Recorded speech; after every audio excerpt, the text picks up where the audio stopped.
Simulan natin ang ating pagdiriwang sa ngalan ng Ama at ng Anak at ng Espiritu Santo. Amen. Ang pagpapala ng ating Panginoong Hesukristo, ang pag-ibig ng Diyos Ama at ang pakikipagkaisa ng Espiritu Santo naway sumain yung lahat. At sumaiyo rin. Mga kapatid, tinipon tayo bilang kaanib ng angka ng Diyos.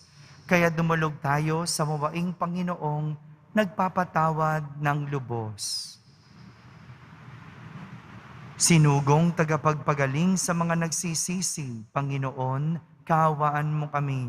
Panginoon, kaawaan mo kami. Dumating na tagapag-anyayang mga makasalanan ay magsisi, Kristo, kaawaan mo kami. Kristo, kaawaan mo kami. Nakaluklok ka sa kanan ng Diyos Ama para ipamagitan kami.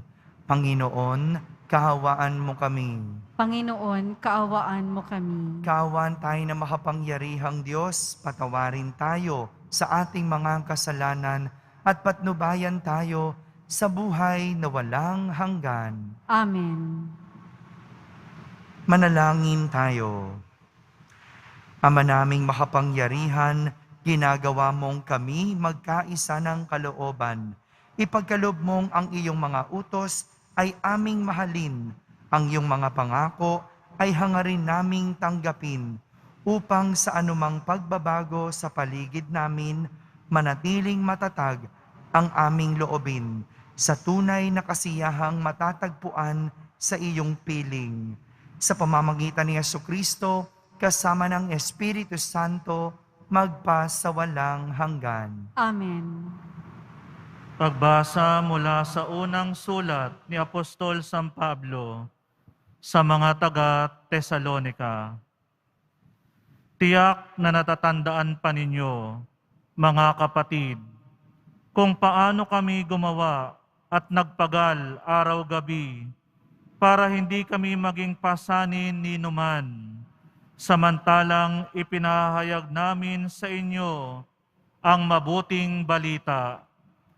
Saksi namin kayo at gayon din ang Diyos na kami ay tapat, mabuti at ganap sa pakikitungo sa inyo na mga sumasampalataya. Tulad ng alam ninyo, kami naging parang ama ng bawat isa sa inyo. Pinalakas namin ang inyong loob. Inaliw kayo at hinimok na mamuhay ng tapat sa paningin ng Diyos na humirang sa inyo upang makahati sa kanyang kaharian at kaluwalhatian. Ito pa ang lagi naming ipinagpapasalamat sa Diyos nang ipangaral namin sa inyo ang kanyang salita. Tinanggap ninyo ito bilang tunay na salita ng Diyos at hindi ng tao. Ano pat, ang bisa nito'y nakikita sa buhay ninyong mga sumasampalataya. Ang salita ng Diyos. Salamat sa Diyos. Ako'y iyong siniyasat, kilala mo akong ganap. Ako'y iyong siniyasat, kilala mo akong ganap. Saan ako magpupunta upang ako'y makatakas? Sa banal mong espiritu'y hindi ako makaiwas. Kung langit ang puntahan ko, pihong ika'y naroroon. Sa Sheol ay naroon ka, kung doon ako manganganlong. Ako'y iyong siniyasat, kilala mo akong ganap. Kung ako ay makalipad, umiwas sa pasilangan. O kaya ang tirahan ko'y ang duluhan ng kanluran. Pihong ikaw ay naroon upang ako'y pangunahan. Matatagpo kita roon upang ako ay tulungan. Ako'y iyong siniyasat, kilala mo akong ganap. Kung ang aking pagtaguan ay ang dilim na pusikit, padiliming parang gabi ang liwanag sa paligid. Maging itong kadiliman sa iyo ay hindi dilim, at sa iyo yaong gabi parang araw na maningning. Ako'y iyong siniyasat, kilala mo akong ganap.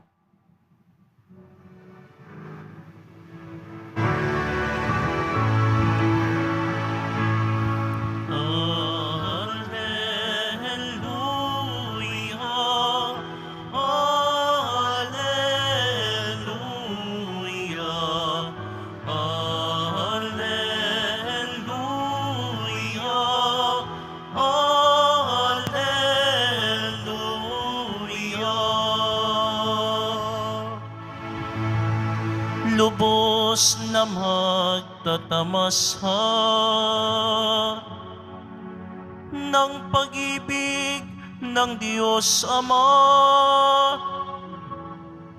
ang sumunod sa anak niya. Alleluia, Alleluia,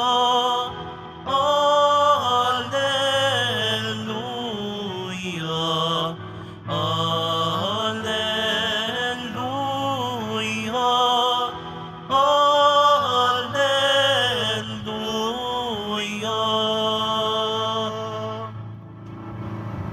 Sumainyo ang Panginoon. At sumaiyo rin. Ang mabuting balita ng Panginoon ayon kay San Mateo. Papuri sa iyo, Panginoon.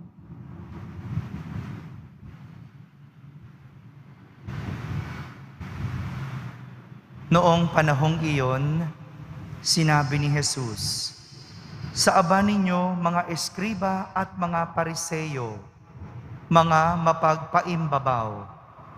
Ang katulad ninyo ay mga libingang pinaputi, magaganda sa labas, ngunit sa loob ay puno ng kabulukan at buto ng mga patay.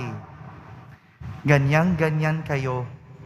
Sa paningin ng mga tao'y mabubuti kayo, ngunit ang totoo, punong-puno kayo ng pagpapaimbabaw at kasamaan. Sa aba ninyo mga eskriba at mga pariseyo, mga mapagpaimbabaw. Ipinagtatayo ninyo ng mga libingan ang mga propeta at ginagayakan ang mga puntod ng mga taong namuhay ng matuwid. At sinasabi ninyo, kung kami sana'y nabuhay sa kapanahunan ng aming mga ninuno, hindi namin ipapapatay ang mga propeta. Sa sinabi ninyong iyan, inaamin ninyong kayo'y mga anak ng mga nagpapatay sa mga propeta. Sige, tapusin ninyo ang pinasimulan ng inyong mga ninuno." Mga kapatid, ang mabuting balita ng Panginoon. Pinupuri ka namin, Panginoong Hesukristo. Magandang araw po sa inyong lahat. Isang paglalarawan ang ginamit ni Jesus para mangaral. Paglalarawan kung ano ang ibig sabihin ng mapagpaimbabaw. Ito yung pinangaral ni Jesus.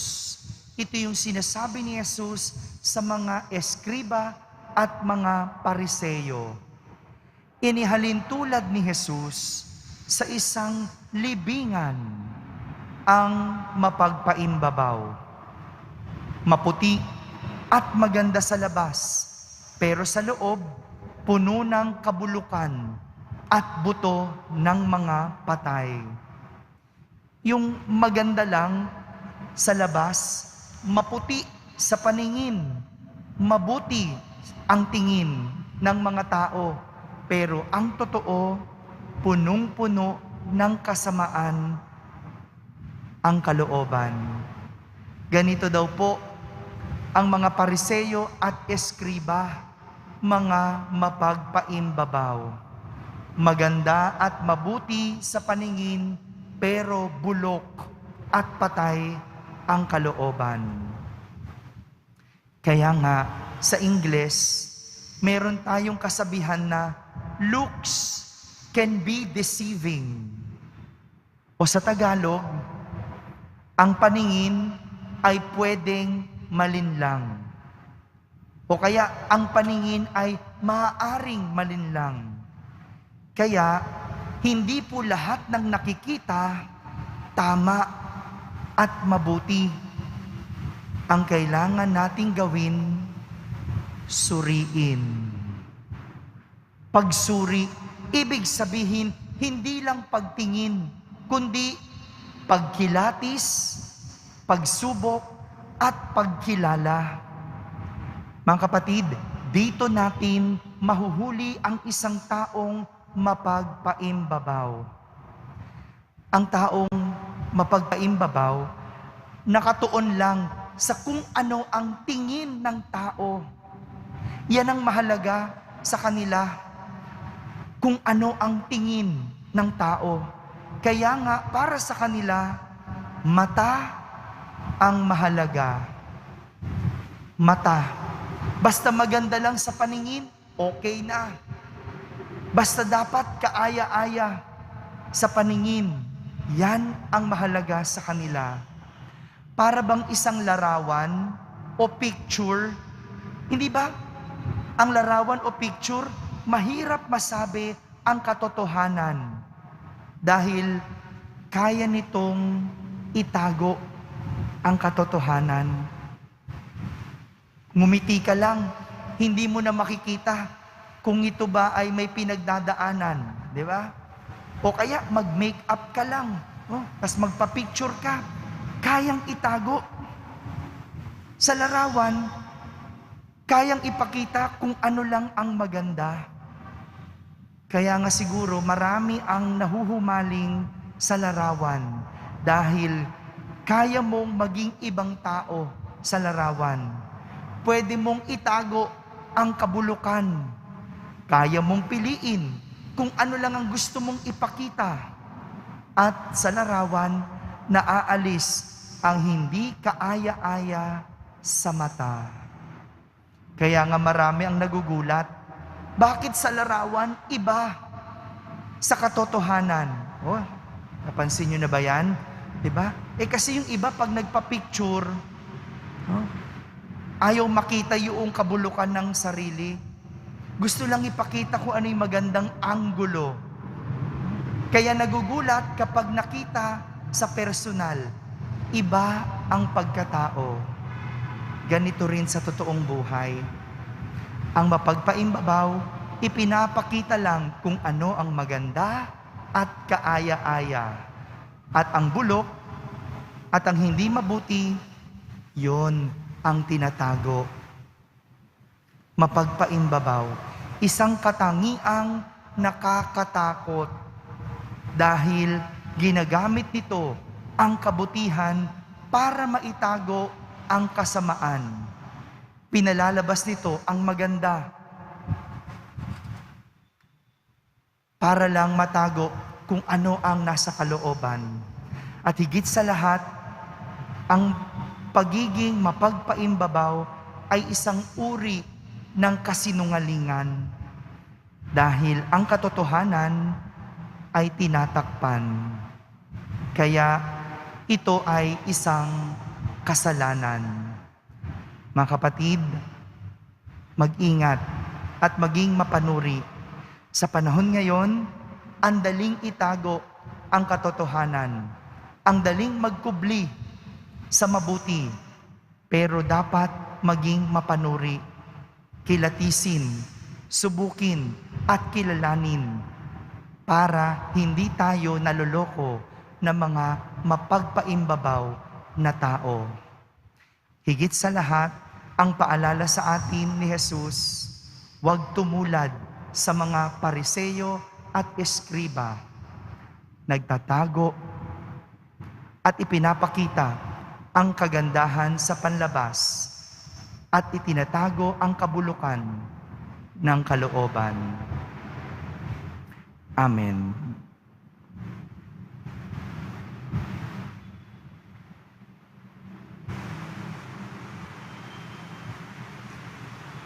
Minamahal kong mga kapatid, hilingin natin sa Panginoon na tulungan tayong maging tapat sa ating mga kinikilos. Ating sambitin sa bawat panalangin, Panginoon, basahin mo ang aming mga puso at tugunin mo kami. Panginoon, basahin mo ang aming mga puso at tugunin mo kami. Sa ating buhay bilang bayan ng Diyos, naway matugunan natin ang mga hamon ng Ebanghelyo sa pamamagitan ng ating tapat na pagsaksi. Manalangin tayo. Panginoon, basahin mo ang aming mga puso at tugunin mo kami. Atin nawang maiwasang gumawa ng mga bagay dahil lamang sa ating pagnanasang tumulad sa karamihan o dahil sa ating pagkukunwari, manalangin tayo. Panginoon, basahin mo ang aming mga puso at tugunin mo kami. Ang mga nawala ng pag-asa dahil sa ating masamang pakikitungo at pag-uugali, naway manumbalik sa pagsamba sa Diyos sa pamamagitan ng ating pagbabagong buhay. Manalangin tayo. Panginoon, basahin mo ang aming mga puso at tugunin mo kami. Ang mga may sakit naway makita ang mga mapagpapagaling na kamay ng Diyos sa kanilang mga dinaranas na mga pagsubok at paghihirap. Manalangin tayo. Panginoon, basahin mo ang aming mga puso at tugunin mo kami. Ang mga yumao sa buhay na ito, naway tanggapin sa walang hanggang kaluwalhatian. Manalangin tayo. Panginoon, basahin mo ang aming mga puso at tugunin mo kami. Sa katahimikan, ating ilapit sa Diyos ang ating mga pansariling kahilingan.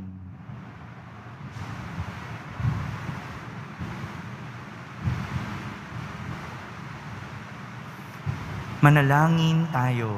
Panginoon, basahin mo ang aming mga puso at tugunin mo kami. Ama, tulungan mo kaming sambahin ka ng may katapatan sa aming puso at makalapit kami sa iyo, sa Espiritu at sa katotohanan.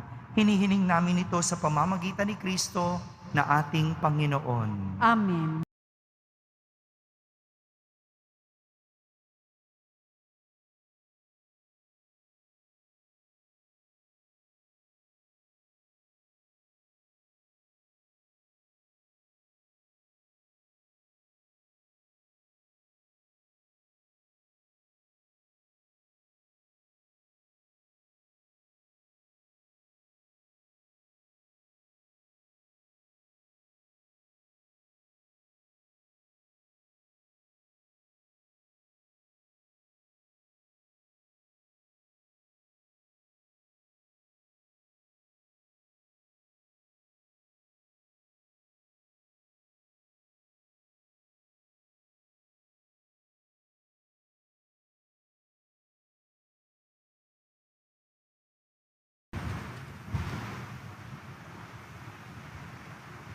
Manalangin kayo mga kapatid upang ang paghahain natin ay kalugdan ng Diyos amang makapangyarihan.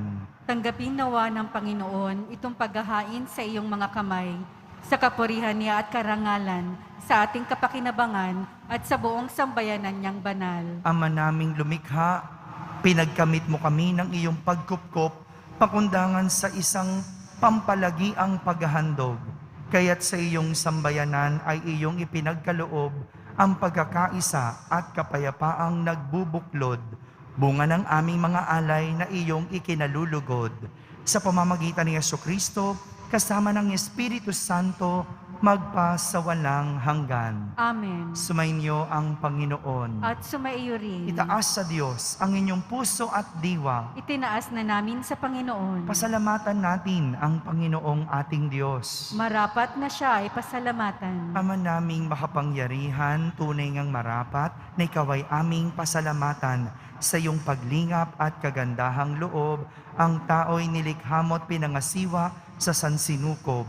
Sa hangad mong siya'y iwastong lubos, siya'y pinagdusa mo sa kanyang pagtalikod. Sa iyong paggiliw, iyong ipinahintulot na makabalik siya sa pamamagitan ni Kristo Jesus.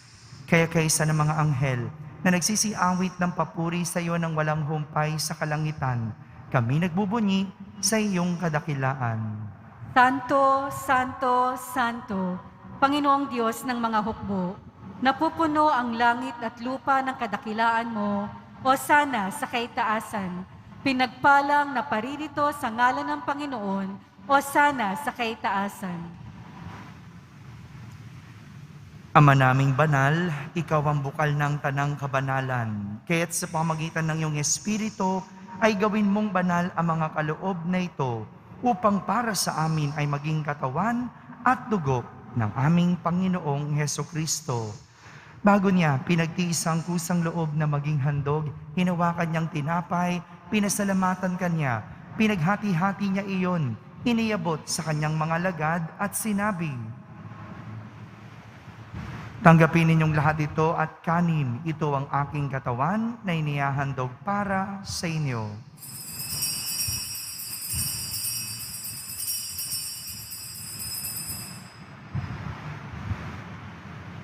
Kaya hindi naman na matapos ang hapunan, hinawakan niyang kalis, muli kanyang pinasalamatan.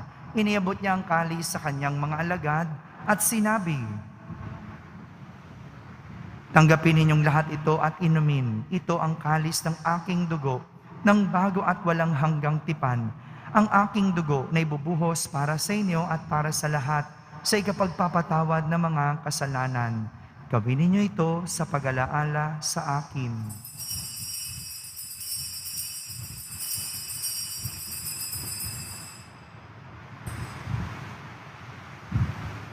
Ipagbunyi natin ang misteryo ng pananampalataya. Si Kristo'y namatay, si Kristo'y nabuhay, si Kristo'y babalik sa wakas ng panahon. Ama, ginagawa namin ngayon ang pag-alaala sa pagkamatay at muling pagkabuhay ng iyong anak. Kaya't inaalay namin sa iyo ang tinapay na nagbibigay buhay at ang kalis na nagkakaloob ng kaligtasan. Kami nagpapasalamat dahil kami iyong minarapat na tumayo sa harap mo para maglingkod sa iyo. Isinasamo namin kaming magsasalo-salo sa katawan at dugo ni Kristo ay mabuklod sa pagkakaisa sa pamamagitan ng Espiritu Santo. Ama, lingapin mo ang iyong simbahang laganap sa buong daigdig. Puspusin mo kami sa pag-ibig kaysa ni Francisco na aming Papa, ni Jose na aming obispo at ng Tanang Kaparian. Alalahanin mo rin ang mga kapatid naming nahimlay na may pag-asang sila'y muling mabubuhay. Gayon din ang lahat ng mga pumanaw.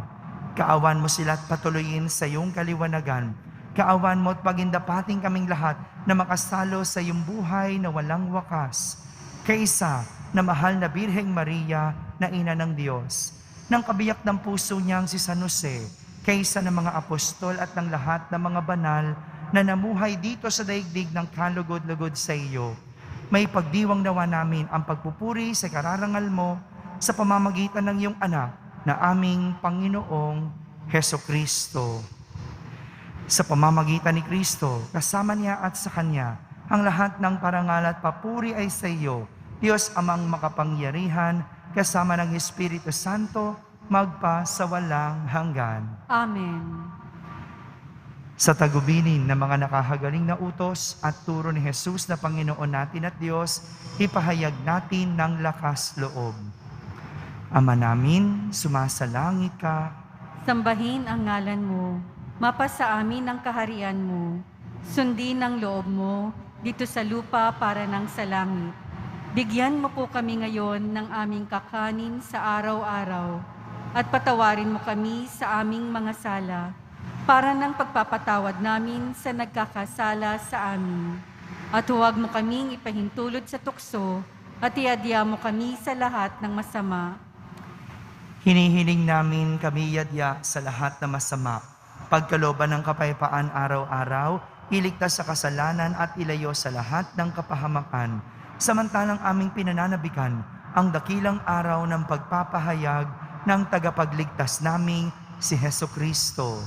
Sapagkat iyo ang kaharian at ang kapangyarihan at ang kapurihan magpakailanman. Amen. Panginoong Hesukristo, sinabi mo sa iyong mga apostol, kapayapaan ang iniiwan ko sa inyo. Ang aking kapayapaan ang ibinibigay ko sa inyo. Tunghayan mo ang aming pananampalataya at huwag ang aming pagkakasala. Pagkalooban mo kami ng kapayapaan at pagkakaisa ayon sa iyong kalooban, kasama ng Espiritu Santo, magpa sa walang hanggan. Amen. Ang kapayapaan ng Panginoon ay laging sumainyo. At sumaiyo rin. Magbigayin kayo ng kapayapaan sa isa't isa. Kapayapaan po para sa lahat. Kordero ng Diyos na nag-aalis ng mga kasalanan ng sanlibutan, maawa ka sa amin. Kordero ng Diyos na nag-aalis ng mga kasalanan ng sanlibutan, maawa ka sa amin. Kordero ng Diyos na nag-aalis ng mga kasalanan ng sanlibutan, ipagkaloob mo sa amin ang kapayapaan.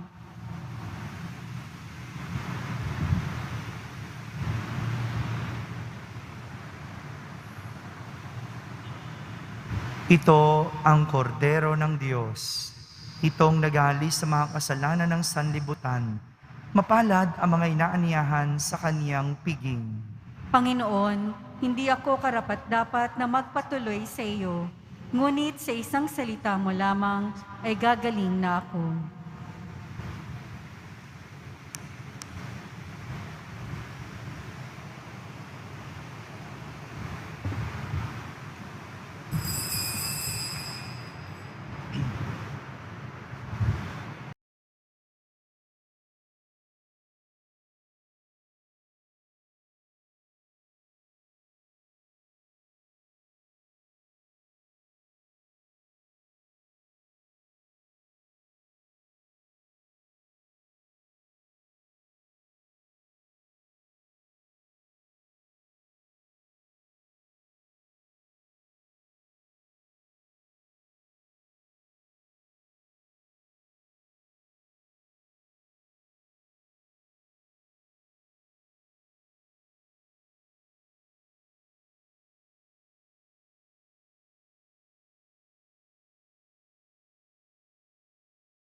Nalangin tayo. Sumainyo ang Panginoon. At sumaiyo rin. Pagbabasbas ng Pong Jesus Nazareno. Mahal na Pong Jesus Nazareno, inihayag mo sa pamamagitan ng krus ang walang maliw na pag-ibig ng Diyos sa sangkatauhan. Pakinggan mong kahilingan ng iyong angkan na nagsusumamo sa iyo. Makamtanawan nila ang inyong katugunan at tanggapin ang kasagutan na may utang na loob na tinatanaw. Basbasan din po ninyo ang lahat na may karamdaman at nahihirapan.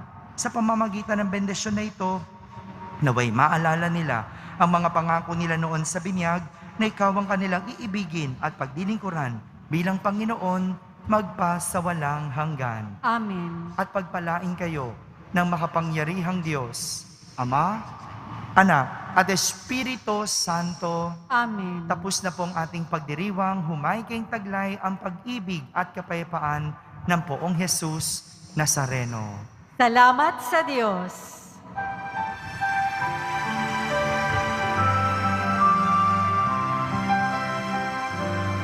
Nuestro Padre Jesus Nazareno, sinasamba ka namin,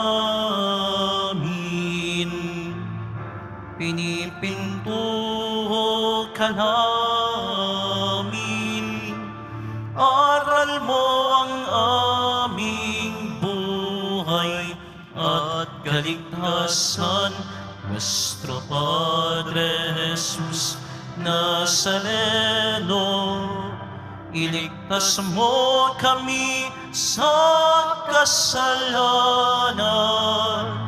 Ang krus mong kinamatayan ay sagisag ng aming kaligtasan. Nuestro Padre Jesus Nazareno, dinarangal ka namin. Nuestro Padre Jesus Nazareno, nilulwalhati ka namin. Nuestro Padre Jesus Nazareno, dinarangal ka namin. Nuestro Padre Jesus Nazareno, nilulwalhati ka namin.